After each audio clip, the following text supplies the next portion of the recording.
right. We can talk about anything you like. Just listen. Take a walk right over to my kitchen. What you wanna do? Come mix it up with the stew. So tell me what you wanna do. Come mix it up with the stew. Yeah, come mix it up with the stew. Welcome. It is a Monday again, a brand new week, and we're so excited that you're watching The Stew today. My name is Janae. My name's Anika. And we got a special guest host in studio. He is the famous, El Famous, Scharad. El Famous? El Famous. El Famous. I like that. Is that Spanglish? It's, yeah. It's like a cross. Sounds like a cross. It's, you know. Show is very diverse. Very diverse show. Yes, yes. And so we're so happy to have you here. We're going to jump into some amazing stew talk today. Yeah, one of which is on the top of everybody's list. The former Deputy Speaker of the House has been or was arrested and held for theft. Mm-hmm. Was it 48 hours? Or something like that? Yeah, they usually hold him overnight. Yeah. Not that I know, but that's what I heard. Sources have said. Sources have said that, so in connection with BAIC theft there, and also 12 other employees, I believe, were also, questioned in connection with some illegal business happening over there. Now, I guess it's safe to say, just like Mr. Minnis said, that if you did some crazy stuff, you might be going to jail. And so who knows if this is the start of that. I can't wait to see how the story develops for sure. Yeah. Exactly. It'll be interesting to see how it pans out. That's crazy. Now, I definitely, so something that's been on my mind this whole past week since the election is, you've got former Prime Minister Christie that will now always be remembered for the first Prime Minister to lose his seat and lose the election all in one. Now you have Dion Smith, who is now going to be known for being held in jail for a night. Sad. I was not expecting that, actually. Yeah, not at all. I got a WhatsApp notification like everybody else, I think. WhatsApp news. WhatsApp news, yeah, but you couldn't trust it, but the minute you saw it in the paper. But what do you want to be remembered for? Sure, I mean, you're already remembered for some stuff, but what do you want to be your staple? Yeah, good question. I mean, for me, I think it's just being someone who's influenced others and helped others to grow, along with my own creativity and vision. I just try to keep those goals really simple. As long as I can influence somebody, I'm good. Nice. I like that.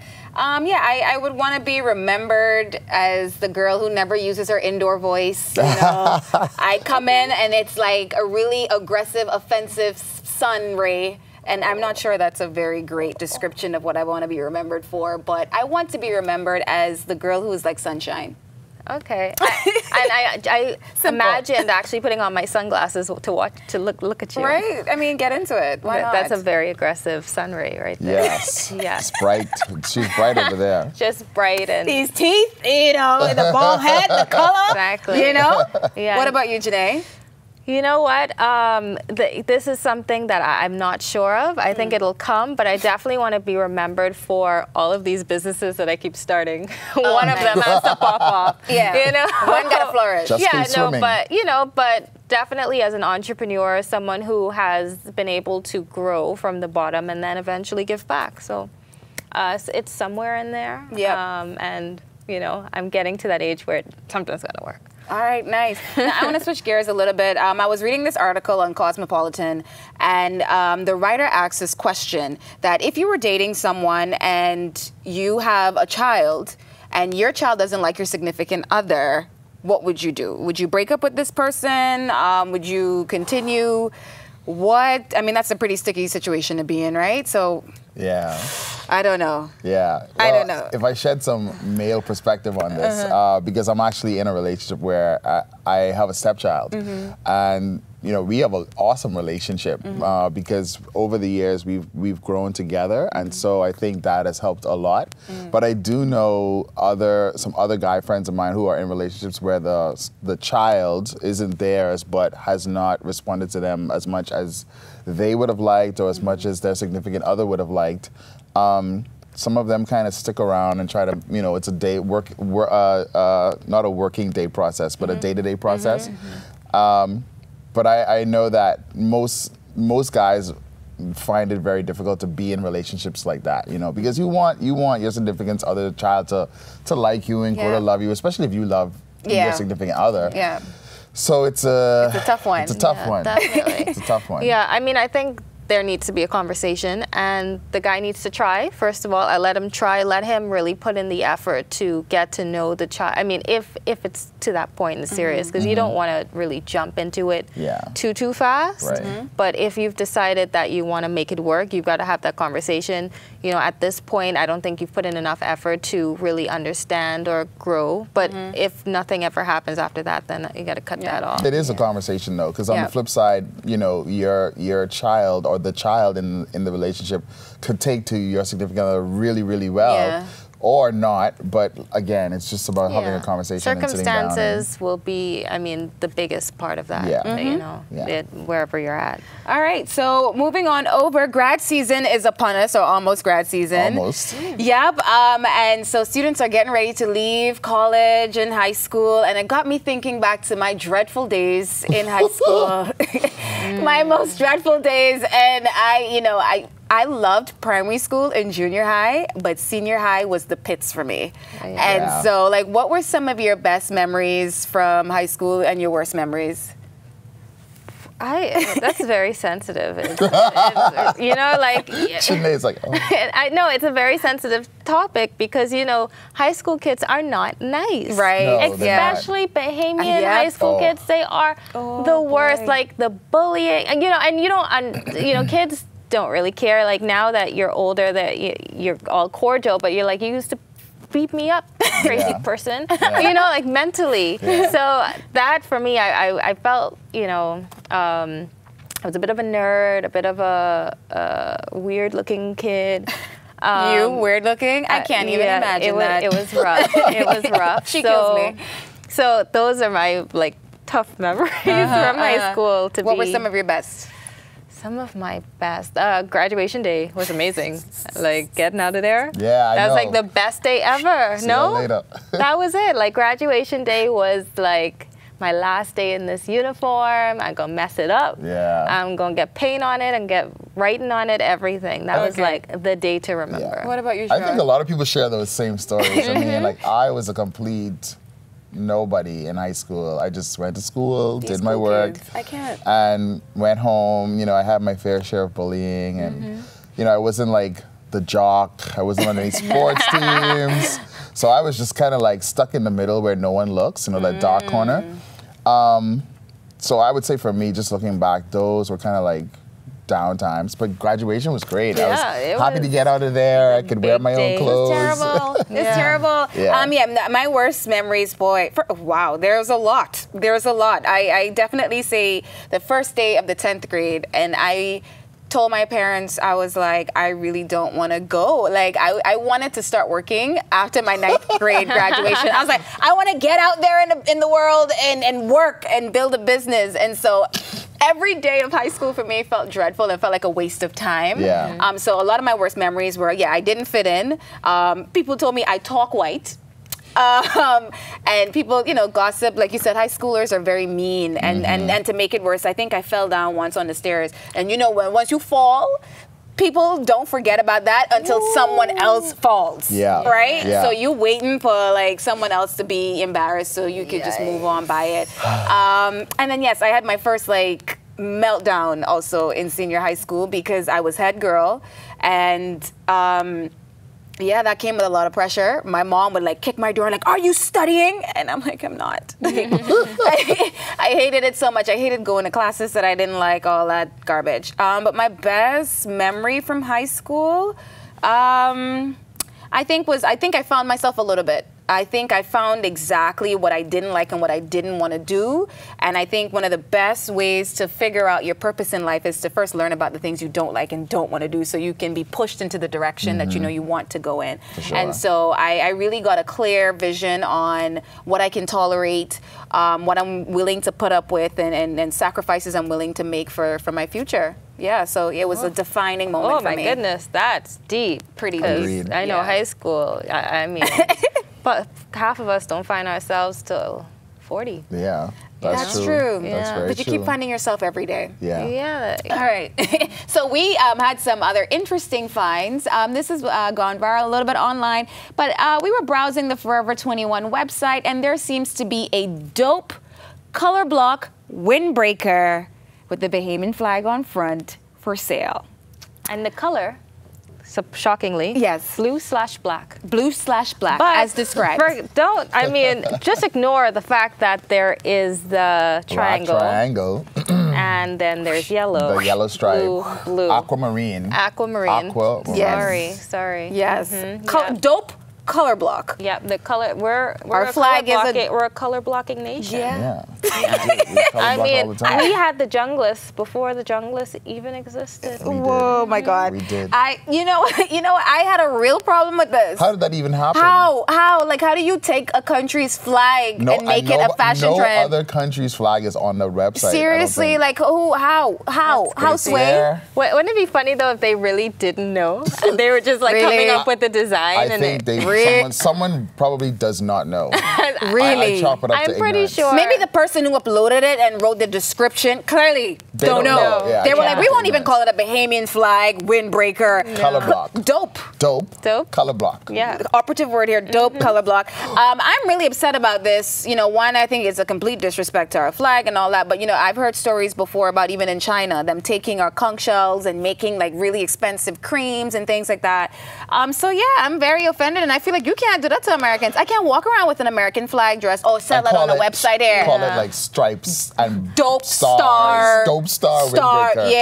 Yeah. Yeah. Dope star I feel, thing. Don't you feel like our flag is just as iconic as any other flag Yeah, in the sure world? it is. It sure is. That's why, I mean, if you uploaded it and didn't know that was a Bahamian flag, shame on you. Shame. There's a That Google image makes search. no that, Hashtag like, Google it. No, Yeah. but someone knew, and then they were like, "Oh, let me just be slick." Let's try to play it off. Yeah, let's just play and it then they wrote off. something else on top. They didn't even write like Bahamas. And then a store here, Y&G, I think sells. Yeah, Y&G sells 'em. Sells windbreakers. So it's like, is there not some law, some copyright thing that can be? You know, y'all should look into that. Call your lawyers. I'm pretty sure that's not even legal. All the Bahamian came out That's of her just now. awesome. Well, Call Matt, your lawyers. we enjoy having you here, Scharad, but after the break, we're really going to go into a little bit about you and what's been going on. You ready Cool. for it? I'm ready. What's been going on? The pressure's What's on. happening? So much. Exactly. So much. Again, it's Monday. It's a wonderful day, so don't miss. It's our Man Crush Monday. That's Yeah, right. It's nice. MCM. That's right. Yes. So after the break, we're really going to go into how Scarad's doing. Don't miss it. We'll be right back.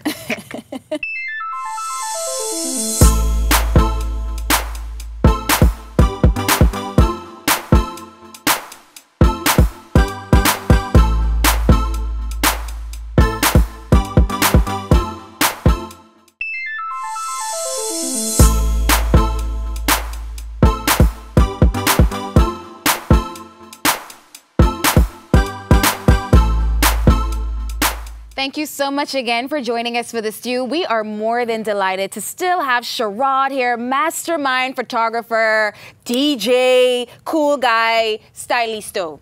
I mean, everything in one.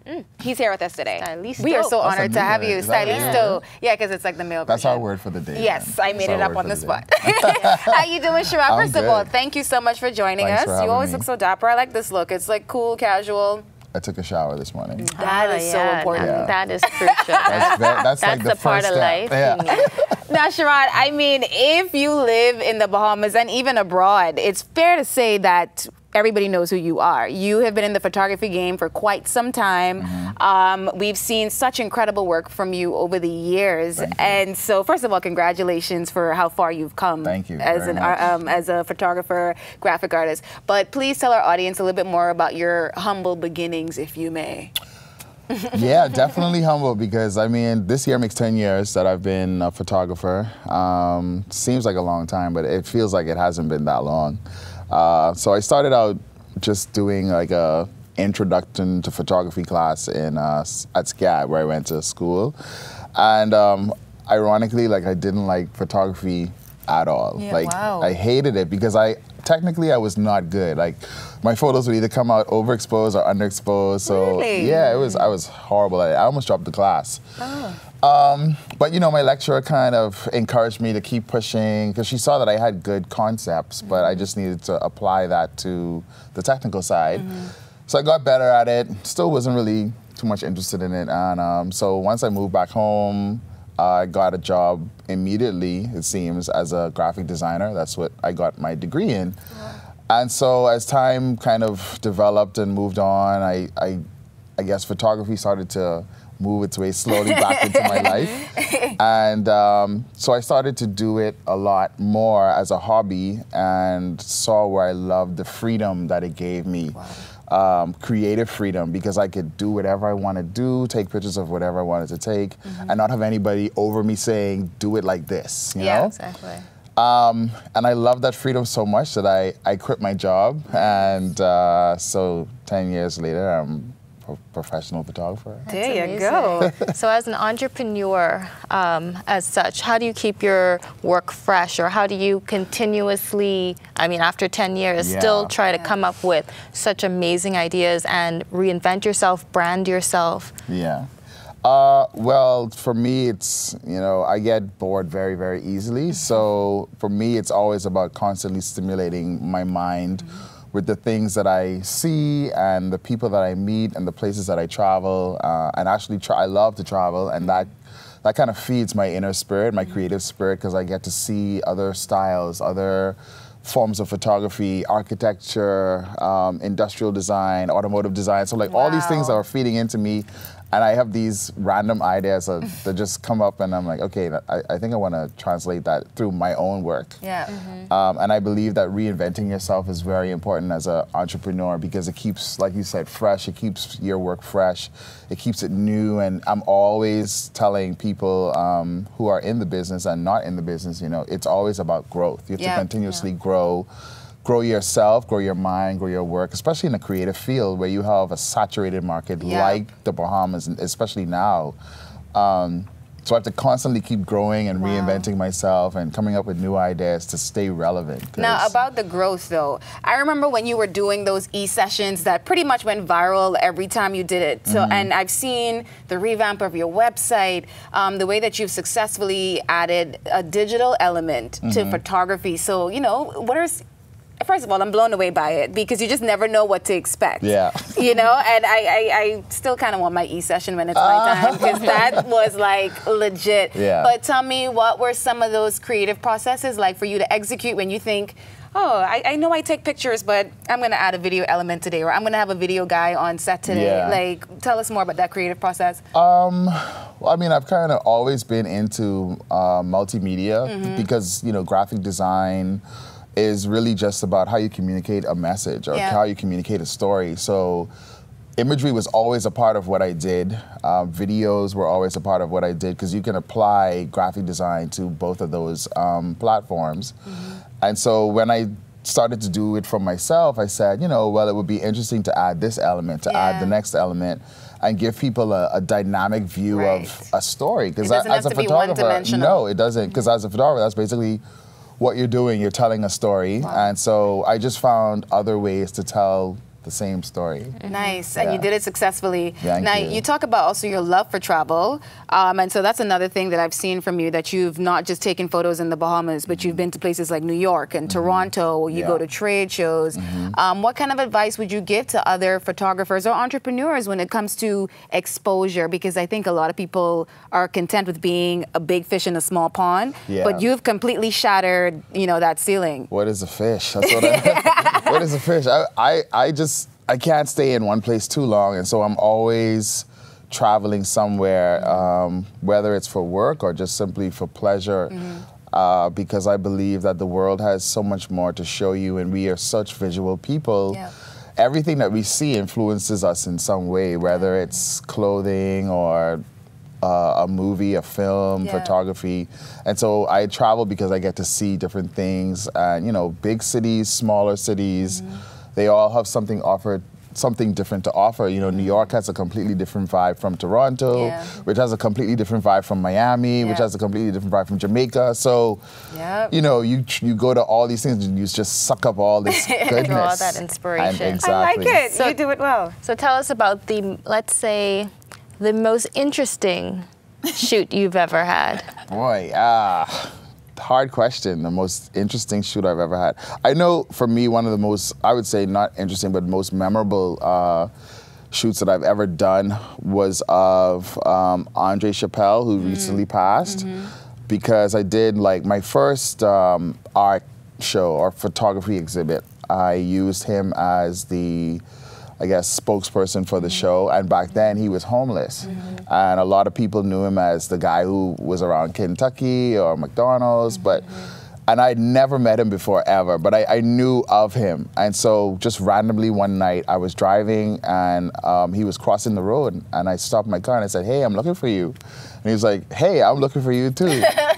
So we sat down in the parking lot where Dunkin' Donuts used to be, had a conversation. I told him I wanted to photograph him, and he told me his story and his beginnings and how he'd ended up in the street, and I photographed him. And the photo was so impactful, and when I put it out there, people were amazed. They were like, "How can you shoot somebody who's homeless? What was that experience like?" And I think that was probably one of the moments that catapulted my work. People started to really recognize what I was doing, because I did something that from a cultural perspective, people would not necessarily want to do.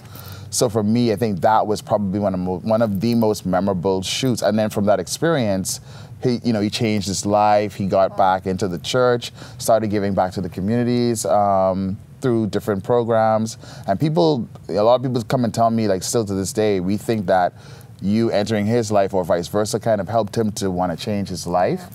So for me, I mean, how an experience like that is once in a lifetime. That's so amazing. So we're so happy to have you here. You'll stay with us. You'll sit with us and talk some more, Stu. That's great. So after the break, we'll be back with a lot more, Stu. You don't want to miss it.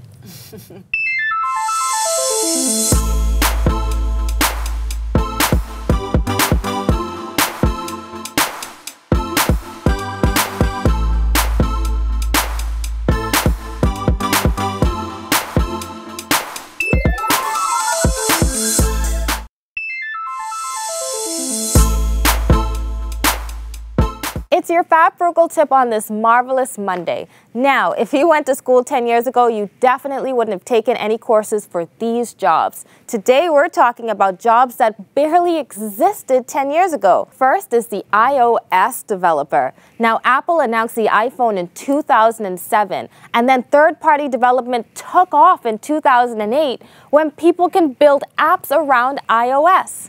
Now, that's a job I should have gotten into. The second most popular job, and no surprise, on the heels of the iOS developer, is the Android developer. So Google came out with their Android in 2007, which also created a craze for Android development apps. Now, can you imagine how many Android developers there were 10 years ago? There were 53. And how many are there now? Over 10,000 Android developers on LinkedIn at the moment. Can you believe it? So the third most popular job that has come out of LinkedIn is the Zumba instructor. Now, Zumba has kind of been all the craze as fitness centers have popped up all over the world. and let's say there were 16 10 years ago, there's now over 6,000 Zumba instructors on LinkedIn at the moment. So the fourth most popular job that kind of popped out in the last 10 years was the social media specialist and intern.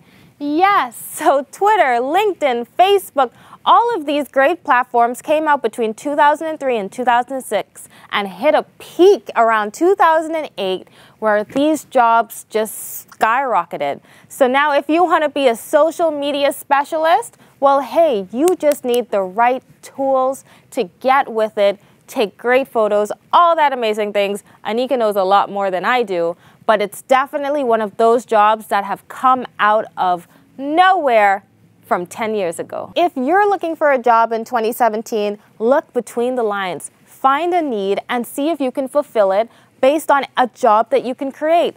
This is what these guys did. They focused on technology because, of course, technology has been the biggest growth factor in the past 9-10 years in our lives. But there's also other means of growth in our economy specifically. So you can find a job, you can make it good, you can make this year great. This has been your Fab Frugal Tip of the Week. It's a marvelous Monday. Have a great day, make it productive, and I'll see you after the break.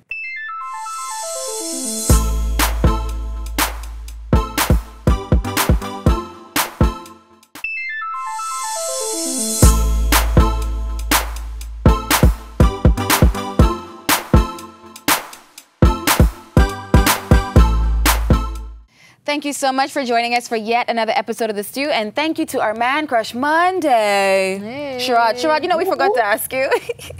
What do you have to say about these male rompers? I don't follow the trending topics. Usually, I found out about it yesterday. My barber was like, hey, did you know about the topic? It's a male romper. I said, oh, okay, that's cool. Yeah, okay, that's it. And that was it for me. Would you wear one? Probably not. Probably not. There you go. All right. So thank you so much again for being our guest host and for chit-chatting with us. Congratulations on all the amazing things that you're doing, and we are looking forward to some photo shoots. We being the operative word. She's like, I practice my best smile. You know, if you're looking for a bald model or something like that. I photographed you before. I photographed both of you I know, guys. but you know, again. For new pictures. Pictures. Pictures. C-H-A-S. You know, there you go. Someone's turning a milestone this year, so.